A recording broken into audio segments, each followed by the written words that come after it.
Thank you, James. That was beautiful. Gorgeous. From 1 Samuel chapter 3, I'll be reading verses 1 through 20. The boy Samuel ministered before the Lord under Eli. In those days, the word of the Lord was rare. There were not many visions. One night, Eli, whose eyes were becoming so weak that he could barely see, was lying down in his usual place. The lamp of the Lord had not yet gone out, and Samuel was lying down in the temple of the Lord, where the ark of God was. Then the Lord called Samuel. Here we go. Samuel answered, "Here I am." And he ran to Eli and said, "Here I am, you called me." But Eli said, "I did not call, go back and lie down." So he went and lay down. Again the Lord called Samuel, and Samuel got up and went to Eli and said, "Here I am, you called me." "My son," Eli said, "I did not call, go back and lie down." Now Samuel did not yet know the Lord. The word of the Lord had not yet been revealed to him. The Lord called Samuel a third time, and Samuel got up and went to Eli and said, "Here I am, you called me." Then Eli realized that the Lord was calling the boy. So Eli told Samuel, "Go and lie down, and if he calls you, say, 'Speak, Lord, for your servant is listening.'" So Samuel went and lay down in his place. The Lord came and stood there, calling as at the other time, "Samuel, Samuel." Then Samuel said, "Speak, for your servant is listening." And the Lord said to Samuel, "See, I am about to do something in Israel that will make the ears of everyone who hears it tingle. At the time I will carry out against Eli everything I spoke against his family, from the beginning to the end. For I told him that I would judge his family forever because of the sin he knew about. His sons made themselves contemptible, and he failed to restrain them. Therefore I swore to the house of Eli, the guilt of Eli's house will never be atoned for by sacrifice or offering." Samuel lay down until morning, and then opened the doors of the house of the Lord. He was afraid to tell Eli the vision, but Eli called him and said, "Samuel, my son." Samuel answered, "Here I am." "What was it that he said to you?" Eli asked. "Do not hide it from me. May the Lord deal with you, be it ever so severely, if you hide from me anything he told you." So Samuel told him everything, hiding nothing from him. Then Eli said, "He is the Lord. Let him do what is good in his eyes." The Lord was with Samuel as he grew up, and he let none of his words fall to the ground. And all of Israel from Dan in the north to Beersheba in the south recognized that Samuel was attested as a prophet of the Lord. May God add his blessing to this reading and hearing of his word. Amen. The calling of Samuel. The backstory of Samuel is that his mother Hannah was barren.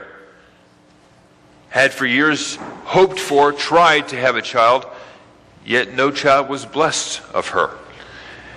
And in the beginning of this first Samuel, Hannah was there at the temple in Shiloh with her husband Elkanah, and she was praying earnestly for this deliverance, to have a womb that's opened up and to have a pregnancy, a child of her own. In fact, she was praying so earnestly that she was praying from her heart, but her lips were moving. And Eli saw her doing this, and he assumed that she was drunk, and he chastised her for it. He said, "You should not be here doing this. Go away and sleep off your drunkenness." And she said, "I'm not drunk. I'm praying earnestly for the Lord to give me a child." And Eli realized his mistake. And he said, "May the Lord bless you, and may your prayers be answered." And what Hannah had been asking from the Lord was not only a child, but a child that, if so blessed, that child, a son specifically, would be presented to the Lord there at Shiloh at the temple and would minister before the Lord after he was weaned. And that's exactly what happened. After Samuel was born, he was cared for in his home with his parents. And after he was weaned, Hannah brought him back to the temple as she had promised the Lord and presented him to the Lord. And from that very tender young age, Samuel was there ministering before the Lord in the temple. He was being trained to be a priest there at the temple under Eli. And it was a good thing too, because Eli's sons were not following the right path. They were doing things their own way. They were certainly not going to be acceptable as priests because of the way they were living. And that's why Samuel was there, to be trained up as a priest. And here we have in this passage, all Israel attested that Samuel was also a prophet before the Lord. Prophets were the ones who hear the voice of God and then spread that word to the people, as has just been done in this passage. As a young lad, God calls out to him, "Samuel, Samuel." And he was so young he didn't understand what was going on. First of all, we know that the word of the Lord was rare at that time. It says so in verse 1. Not many visions had happened. The word hadn't been coming. But then Samuel was also so young and so inexperienced, he hadn't been taught or hadn't experienced anything like the word of the Lord coming to him as well. And so he didn't know how to embrace it or understand it. And he was being dutiful as best he could, going to Eli, his mentor, his teacher. "You've called me, here I am." And even though it was 3 times, according to the text, Eli is very patient, very forgiving. Even being woken up in the middle of the night is never fun for anyone at any age. But Eli didn't harass him over that. He said, "Go back and lie down. I didn't call you." And finally, after the 3rd time, he realizes, this is God calling to him. I don't know what may have gone through Eli's mind. Him being the priest, maybe he would have thought that God would call to him because he was the intercessor between the people and God. Who knows? Nonetheless, he didn't seem to balk at the idea. Here this little boy was being called by God. And he said, "The Lord is calling you. The next time you hear your voice being called, respond, 'Speak, Lord, your servant is listening.'" And that's exactly what Samuel did. "Speak, your servant is listening." And God lets him know that he's going to carry out what he had said that he would do to the house of Eli because of Eli's sons and because of Eli's failure to restrain his sons from what they're doing. Calling is an interesting and a vital part of any Christian's life. Whether you know it or not, we have all received a calling. We're all called to serve God. I've shared with you about my calling to be in the pulpit ministry as a pastor, as a leader in a church. Some of you have shared with me callings that you've received and where you're serving at various capacities.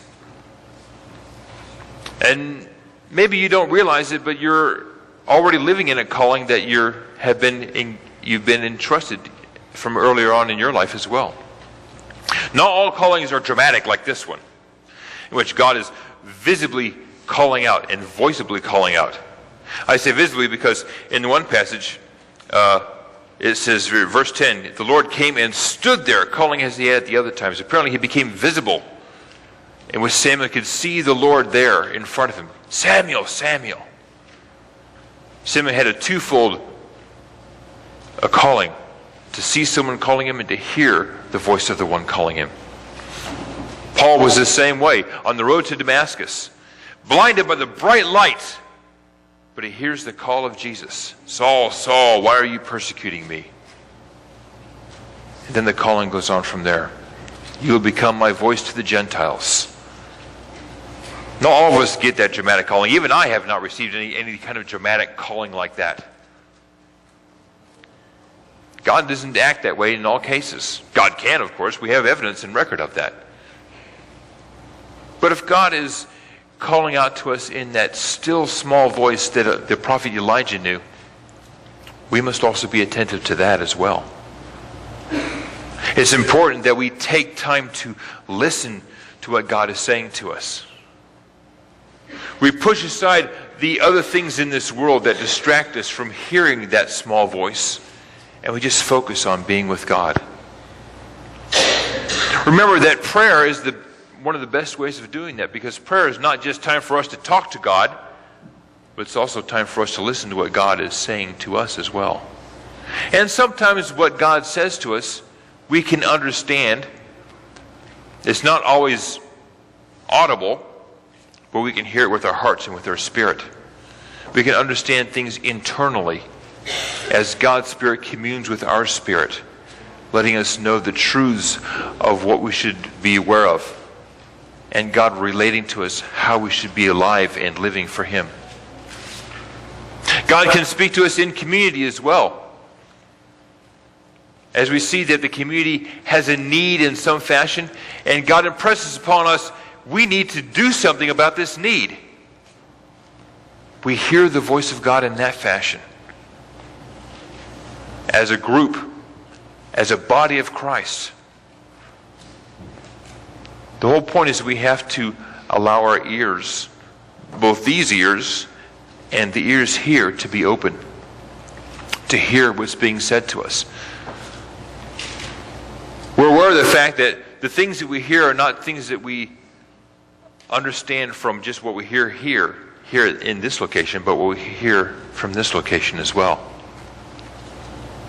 Our hearts have to be open to recognize where there's pain, where there's anguish, where people are being mistreated, abused. Seeing the need is hearing where we can be responsive. And how can we respond properly to address the situation? I'll always say that prayer is a huge, huge way to respond, first of all. Because before we engage in any activity, we need to undergird that activity in prayer first. And then talking with others about it. Because unless we've received a very straightforward plan from the Lord, we need to understand about how best to undergo the situation. How can we move forward in this area? Talking and sharing and finding out the best way to be a vital and real, authentic presence in the midst of that pain or sadness. And then stepping forward in all authenticity, even with boldness. Not because we are sure that we're going to get it done properly and perfectly, but because God has called us to this place, and so we know that God is with us whatever we're doing. If God has impressed it upon us to be engaged in a particular area, truly God is with us as we encounter those people and encounter the evils of that particular area. Will there be mistakes and failures? Yes, that is very possible. But in the midst of that, God uses those setbacks, those problems, to teach us how to do things better as we go back again and again and again. And as we continue to move in that matter, and we commit ourselves to pressing forward, we develop a relationship with people who are being hurt. And having that relationship is what makes matters all the better. It's one thing to recognize that somebody is in need, and we can give them a couple bucks. Go get yourself something to eat. Well, you fed that person a meal. What's the quote? If you give a person a fish, you feed him for a day. If you teach a person to fish, you feed him for a lifetime. Developing relationships with people is the most important key. That doesn't mean that we should not engage in those quick fixes, because sometimes that's all that's available to us at the time. On seeing people who are standing at street corners with signs that need help, we've been laid off, living out of my car, there's more that we can do, I suppose, but in some way of responding, Amy and I have taken it upon ourselves to gather bags, and we put items inside of them: a Bible, bottle of water, some granola bars, toothpaste, toothbrushes. We call them manna bags. And when we go by and we see someone in such a place, we have something to hand them out the windows. We're engaged in the busyness of the day that we're doing. It's just one way of responding, of saying, hey, we recognize that there's a need, and we want to give you what help we can.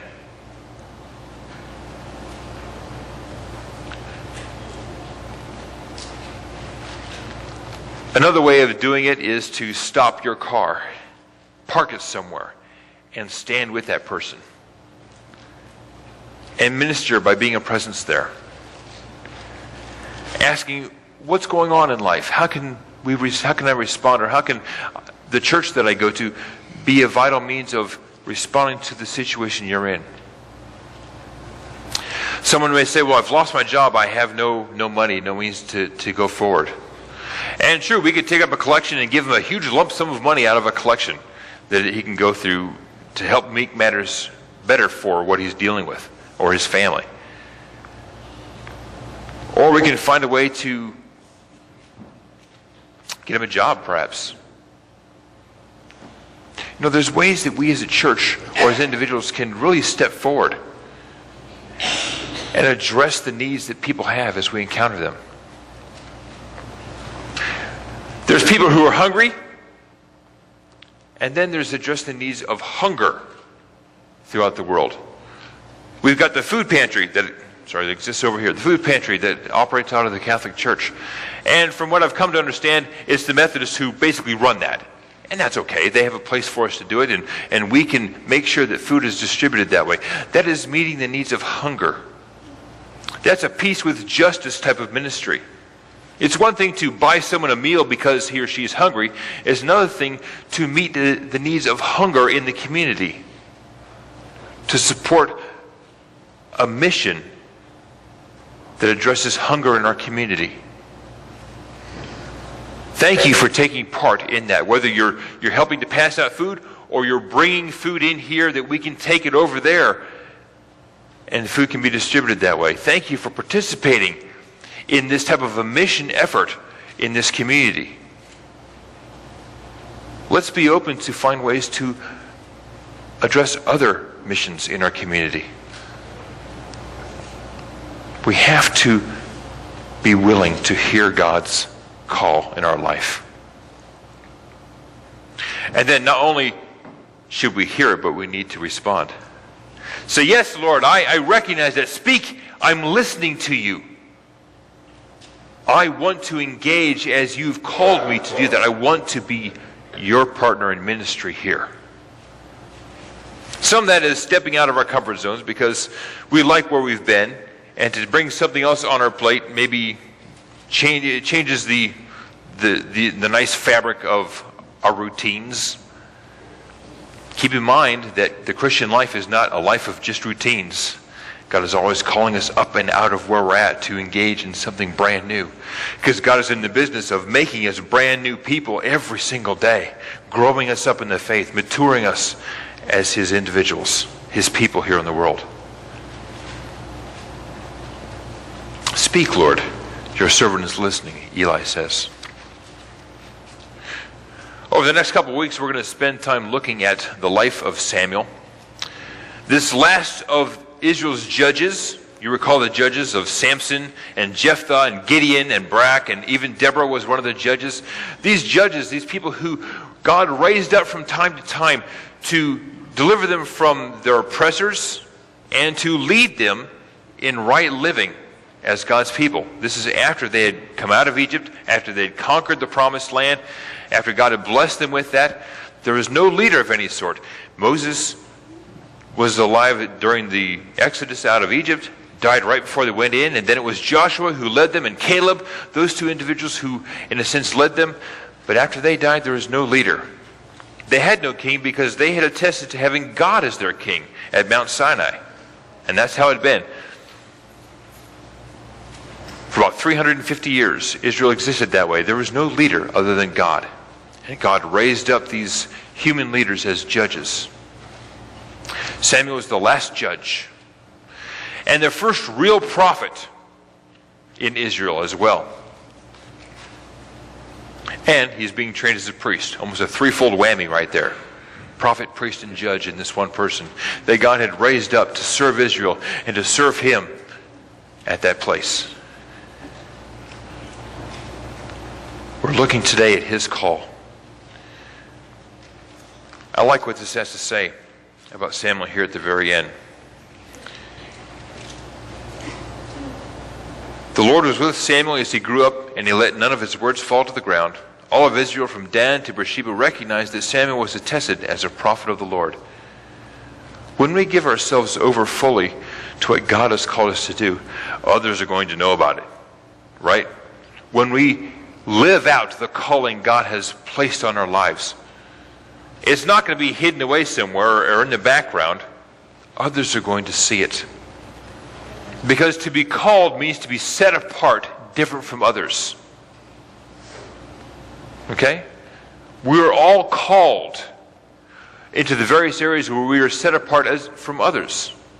We all have different ministries to perform, to engage in and through this church, in the community around us. Where is God calling you to serve the church, to serve Him? Don't consider that my life, my area of trying to figure out calling is already over and done with because I'm doing this. Because I'm continuously being called to new things myself. Just because I recognize that I've been called to be a pastor doesn't mean that, I'm done with, my calling days are over. No, God continues to call me. I'm still figuring out my calling, as we all are trying to figure out our calling. If you struggle at trying to understand this, please come talk to me or give me a call. And I'd like to share with you what I know about listening to God and what I know about responding to a call. I would like to help you understand as clearly as possible what God is calling you to be and to do here. Who knows, maybe God is calling you to mission work overseas. Who knows, maybe God is calling you to stay right here and to be a prayer warrior for what's happening in this church and in this community. God may be calling you to start some brand new ministry, some mission field here in Beverly, Ohio. I don't know that answer. You do. God is calling you to that. God may call me to that at some point. And I hope that my ears are open to hear that call so that I can respond to that as well. Let us always be open to hear that call and then respond as Samuel said, "Speak, your servant is listening."